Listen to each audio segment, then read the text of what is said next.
Kanina sa Kapamilya Gold ay narinig na ang mga katanungan ni Yong, Edward at Vivory.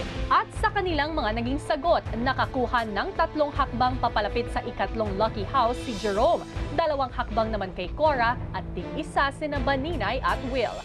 Sa sumunod na katanungan mula kay Christian, mukhang naging tensyonado ang apat. Hindi ako nahiyang magpakatotoo. Kahit minsan, naging hadlang ito sa pakikisama ko. Sino sa tingin mo? Sino sa mga kasama mo ang pinaka hindi nagpakatotoo o naging showbiz lang?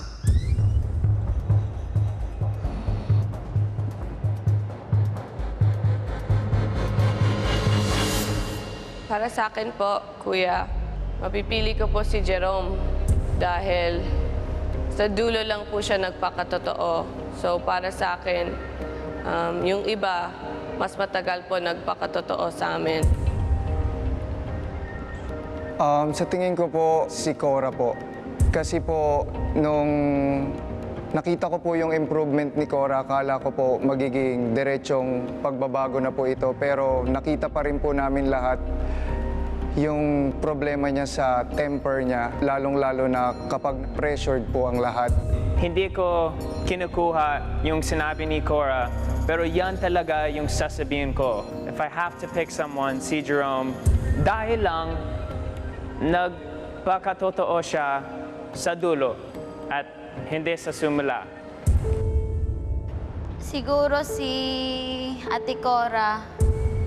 Saran naririnig ko po na sinabi ni Kuya Will, ibang-ibang tao daw po si Ate Cora sa labas. Siguro parte rin yun ang gusto niyang magbago, gusto niya mag-improve, pero parang nagko-contradict lang po yun sa sinabi niya dati sa ginawa niya. Kaninong kasagutan ang para sa inyo ay siyang pinakasinsero, pinakatapat?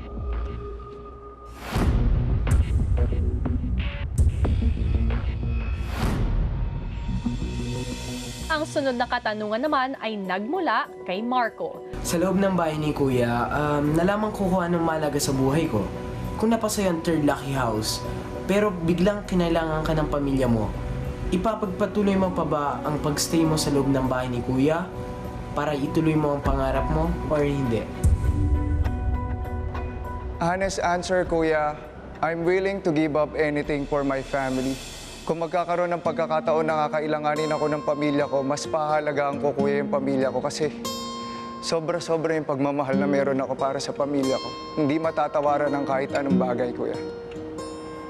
Para sa akin, mahirap yung tanong. Mahal na mahal ko, pamilya ko talaga. Pero naisip ko din na wala na naman ng nanay ko, wala na naman ng tatay ko. Ang mga kapatid ko, kaya na nila.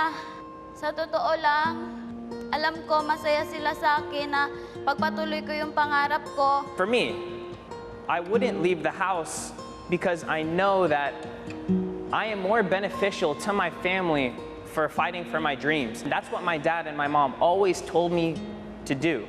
I know that they would understand and it would bring back more to them. Kung kinailangan ako ng pamilya ko, bibitawan ko po yung bahay. Kasi, no offense, pero luxury ang bahay mo, swerte ang bahay mo. Pero kung may sakit o may namamatay, walang kayamanan sa buong mundo na magpipigil sa akin umuwi. Kahit sino man sa pamilya ko. Yun lang. At isa-isa na silang pumili ng may naging pinakatapat na kasagutan. Narito na ang inyong susunod na katanungan. Ang tanong ko ay kung hindi ikaw, sino ang pipiliin mo sa mga kasama mo na bibigyan ng third lucky house? Pipiliin ko si Cora dahil kilala ko siya before this and alam ko na iba talaga yung ugali niya coming into this house. She opened her heart and she faced all her fears. And she accepted, a new life and this big challenge. Super proud ako to still see her next to me till this day. Para sa akin, kung hindi ako yung Makapasok doon, siguro magiging masaya ako para kay Kuya Ome. Kasi alam ko na dito, simula-simula pa lamang, siya yung pinakakuya ko dito, siya yung laging nag-aalalay sa akin, palaging nagpapaalala sa akin ng mga bagay-bagay na minsan nakakalimutan ko na. Pipiliin ko siguro si Will, kuya. Kasi dumaan kami sa challenges at alam kong sa aming apat, dun sa mga challenges na pinagdaanan namin, si Will talaga yung pinaka malakas sa aming lahat, lalo na kapag individual na laban ang kailangan naming gawin. Para sa akin po, bibigay ko po kay Baninay. Si Will, may trabaho po siya sa labas, successful siya. Si Jerome, same. Si Baninay, feeling ko nagtrabaho na siya. Pinakita na niya na hardworking siya. Para sa akin, siya yung pinaka-deserving dahil maalaga siya kahit walang nag-aalaga sa kanya. Para sa inyong huling katanungan, Ang gusto ko lang tanungin sa inyo kung paano kayo naging mabuting halimbawa at positibong impluensya sa iyong mga housemates. Sa umpisa, hindi ako sobrang positibo. Akala nila sungit lang ako or matapang, madalas kang naririnig yun. Pero sa journey ko po dito sa bahay, sa mga housemates na natitira, feeling ko lumakas ang positive influence ko sa kanila, lalo na sa mga jump roping challenge, sa comedy week. Ako, I had the most energy of everyone. Palagi ako masayahin.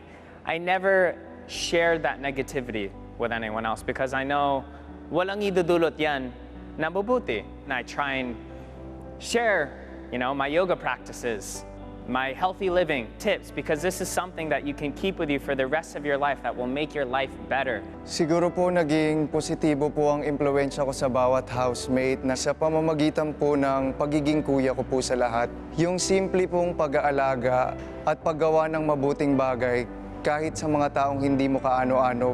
Siguro kahit ako yung pinakabata sa lahat, kaya kong makisama sa kanila, tapos kahit ano man yung pinagdaanan mo sa nakaraan, wag mong maging batayan yon kung ano ka ngayon.